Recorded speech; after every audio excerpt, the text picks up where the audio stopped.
If you're the betrayed spouse, I want to ask you a question. Does talking to your partner about the infidelity feel like you're walking into a thick fog of confusion? Does it sometimes feel like a wrestling match where you always come out the loser? You were the one betrayed, yet somehow you end up labeled as the bad guy. You try to explain your pain, hoping for a moment of connection, but your words always get twisted and suddenly they are the victim. And you're left wondering how the conversation went off the rails. If this crazy cycle feels familiar, you just may be dealing with more than the aftermath of an affair. Today, we're going to talk about grandiosity and narcissistic traits. We'll look at how these patterns affect a marriage before, during, and long after an affair. And whether you're the one who is hurt or the one thinking, this might be me, then this is for you. So first, let's clear something up. The labels narcissism, grandiosity, they're often used as weapons.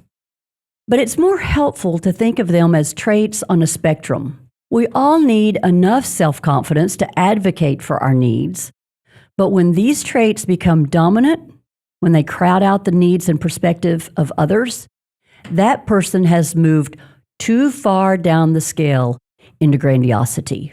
And in fact, no affair happens unless the offender is in that state of grandiosity, because they have to believe that in that moment, the rules just don't apply to them. Now, this doesn't mean the person doesn't have some good qualities. They can be kind, successful, and loving at times. But that's why it's so confusing. You see the good person, but then you hit the wall of the grandiose person. Instead of looking at this as a character flaw, let's look at it as a pattern of protection. When someone's operating from a place of grandiosity, a few things happen. The better than mindset. This is a subtle shift into a sense of superiority.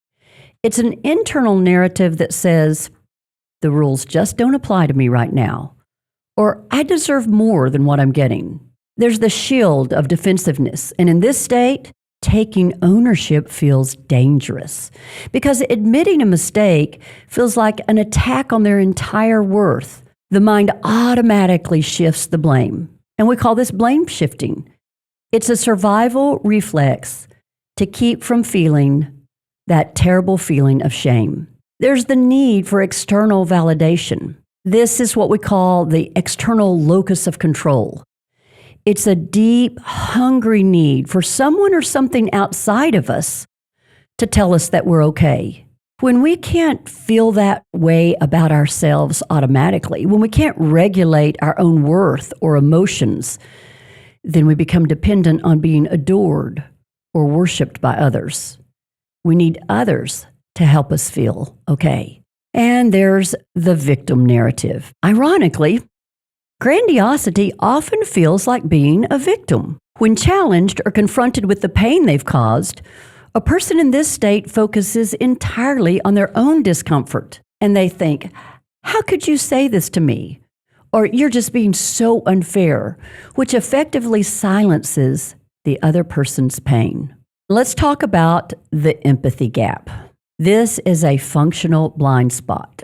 All of this, the grandiose person is not aware of, but empathy is a huge blind spot. It's not necessarily a lack of love, but it's an inability, maybe a temporary inability to see outside of one's own experience. In the heat of grandiosity, the other person's feelings simply don't register as real or as important as their own.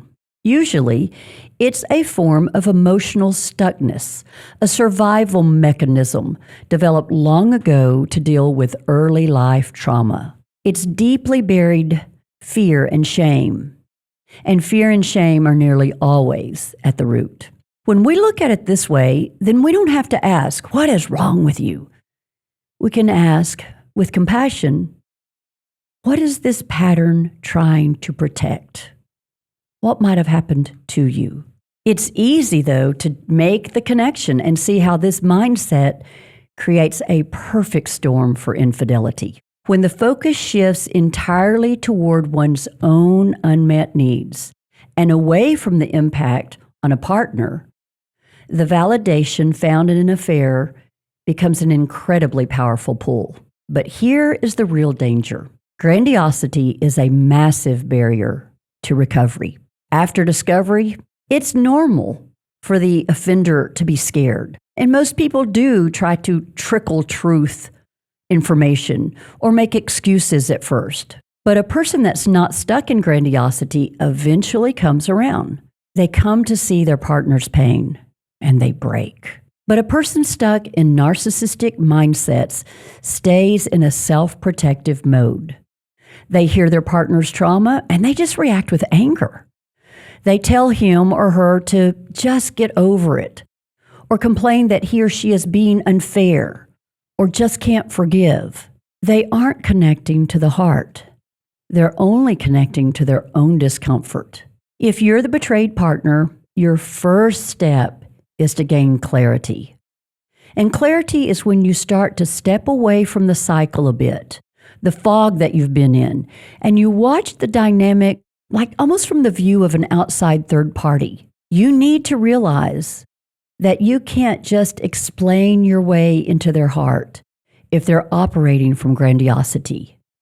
And I highly recommend that you seek counseling because you've probably been living in this fog with narcissistic traits in your marriage for a long time. Work on your own healing. Address codependency or trauma, enmeshment with the other person's feelings.